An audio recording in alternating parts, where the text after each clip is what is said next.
muntina sopi ulena nammi te ho inam sung he ai lo le igam sung inam sung ho he boi mama jing tan na phatlam amano tapon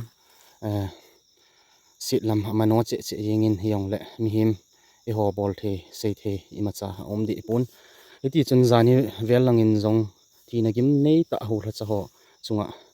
ina to uvin iti chun tina manna gim nei ta de umlo ta yong hi chung wa na thungin chuna bana milong ho khona mi tampi hung pang den kin eima pi ki dovin iti chun tu jingka ho chun mi them khan hen thla do win ai wangin tu chana hin mi som li ho ta bang he pasal chi ama ho khona tang den na lai win igela hele mi him hi na chun lungdon lungkham lunghan thang tom om hle na ai wangin lungkham lungdon thang tom hat wanga chu imacha ai thei ti chu om pon hiong le hingjing pathin nei win pathin thilbol the pathin songa hin ho iman wa le pathin in ilampiu an gon diu he ti hong kinip na lin ta kinein hi a chu ken jong video hi sim loading ti a chu pagial ji hen ai wanga chu kapu na be set hello le kalung thim achol mama yengin na ke yong isu pingen ngen hin ti a milong khona hong tang den ho yong mi them khat an hla do le lungmon na hai lung na khat ki nei wangin iti chun adang ho hla do lo mi tampi khabe set om na lai ho he lunggim na lungkham na lungthim chol na hi aki chai nai pun ya achu ken jong hi chi chung chang thu ho he iga he chi be na diu chule lunggel ngai to ho yong tham khat hin shading ti ha chu video kan sim hin ya chu phatta in su pi ule naw thu ki se he anangai su ke hitin na hiti chun lunggel ho yong nani kho mutin ipi hiong le pathin hat na sunga hin khu iman wa na mun chi wa pathin ko ma tausing pu ma hin khu iman diu chu tu din muna pha pen hin chule ka sei nom chu hi a hi le I ho tha chu ho ngal mi te hon mel sit a hin tha na ba nu wa iti chun gamla a ki mang cha hi lo le to le tham hi chi pa hi hin sei chin ma sange ong aji chu nu mo na ta thil om do sin ki ho lang hingbung ta pho chango bung lang ho he mi tampin ai lo le mun dang danga hon mi zo si chu ka ti di puna he wa ka la khat khanin e oi mo e tai mo ti ho tam pi om zin yong le ki hin sei chin lang ki ho hi ka khu sa na ho he ka pin wa pa na ite as thagum mo mo nga hung ki lol wa hung ki mang cha to le tham hin bola saktiman ai lo le thingam songgam hiti ho a he hung ki lol wa hin ho mang ka he win na isi a khat khanin he thiam lo ze a in oi mo wa gam tin an si ji te le ki ho yong nam khat zat khat so pi khat hi na wa chun ka atil le lunghang jong le bang khat le hlasip na ai lo le lungthim no mo na hlasip na ta in ka hin ki la kha ji ta win hi cho yang he so pi ule na win he thim pi du hin tu a ki oi mo a he ti asu ki tu mo a ki tai mo phat jong hi ta hi mong ta pon na chi a ki ho lang thlang ho he hi pi bol ham ho ta a pi pi ti a in tai mo in oi mo atam ji in ana ki thi do ka mole ti ho po ong ki za ji ten le ki ho he lunghan le hlasip in ki kop leu ji ta in azo ka sei banga ki ho ki man cha na he thagum monga thing le song hi ta chu saktiman tu chung yong chu ki man ho yong chu nu te ho nu me ho yong chu saktiman nung zu ya thingama hi ta chu thing henga le bola vai kun ngen a hi vin na nu me ho yong chu alim ho yong chu ve leo chen hi ta na to na von puma yangal but ki si a hi ta chu na to na von puma hin ho mang ngen ka hi vin thing sela ki mang cha to hat sun monga thagum monga ki lol wa te ka hi vin hi chong hi nei na het pi diu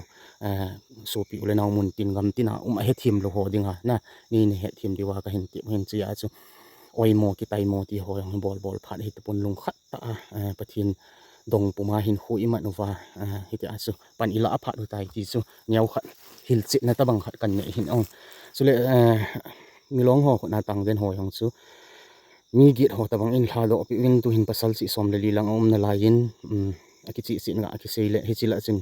ki ho khomi ka upa chapa ka cha ti dol khat jong azawin mayong saktiman tol hin saktiman tola hi ti acha ji acha lol wa hin khomang in chen sim hin ama yong he tu ge ya hi chi atang den hola achu na la hin atang ho yong isu pingen hin I khovel inai vel ki hos thakhat khat ta bang ki ngai lu ta hin khomanga cheng khom ti achu in khomang khom ka hewin yong le ki ho khumi la ayong chu ama yong chu cha ti dol khat yong aya win na ama yong chu saktiman to la hiti asting gama ki mang cha in ama yong tu chan dia tang den hola a za hin in sumi kho sung min long hiti a he ahung vai hlun di he ki nem ta he pathin anga tau puma hin kho ki manga hiti a chu lung pathin anga pausing puma hiti a chu amat ni wa pa na tu ni chan ge a he lung thim ki chol do na ta sa ki chol do na lo wa he ki ho hin hiti a ka thei to so wa taw na pang thin pan ala hiti a cha sei thin a se ya hiti a ki tho kho ma pan ki la jing hin na tu ni chan ge ama ho tu chan ge hin ama ho he ama ho na ko ni hong ki la do hi lai jin mi hi na si ge la hele lungkim lung kham kham hi lo le lung thim chol chol zo ji ni yong le ima zo si bol thei pathin ini un ki hon jong hi te chen ho bung sung hen lang in sunga hen lang ami mala yong le taw na to thu hi te pan ki la pathin ki bot pieng hin na pathin anga ki hlut jing hin yong le pathin in ilam pi an gun di hi ki ne lin ta ki ne hin chule ga sei be ki leng ge ho khu milong ho amat la wa tang den pa jong he a upa jong he ka pa min lo hen a upa he ka tu pau ka sau ka tu ti di hing ama yong he e san gala hi ti a chu phai sunga ani hona au chana he ga ri tol driver hi honin tu chunga milong ho khona tang den pa ama chunga ta pa na pasal ni bo hi honin ma yong he e san gala na sa pan an la hin ni tam pi lu ngam talo phai sunga hi as ba sa tol lu na me chang me thel me chang la hi ti asu thi la hin ging lowa iso piu tam pi a hin pu do a hi ti asu igam su he an thu da hin ama yong thi la hin ging lowa hi ti asu e san hola akuna phai sunga gari an tol anga lo hi lamin iti aka ma se a ipi bol wanga an pu do yeng hi chan gi a chu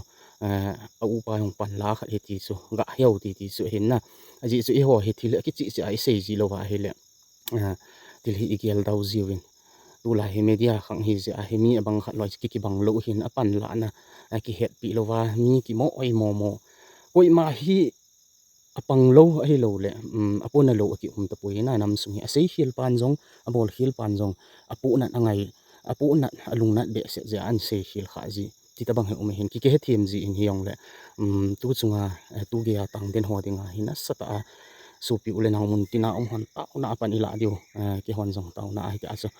pan kala jing bang wa hi mun tina hon jong i bol thei pe nu taw na to thu a pan ila wa ma hoi dam sel cha in mun hong thunu wa hi aso khu sung weng sung in sung mi to ki pa thanu ma ki lim kho ma ki mu to khom in khu le pha ho in thei te ne ding win so pi ule naw cheng ko ma ji taw na ngai chan ti di tan tin ka hong taw hin na i ma chu ka hi pon hi yong le YouTube channel ran khat ka hi a chu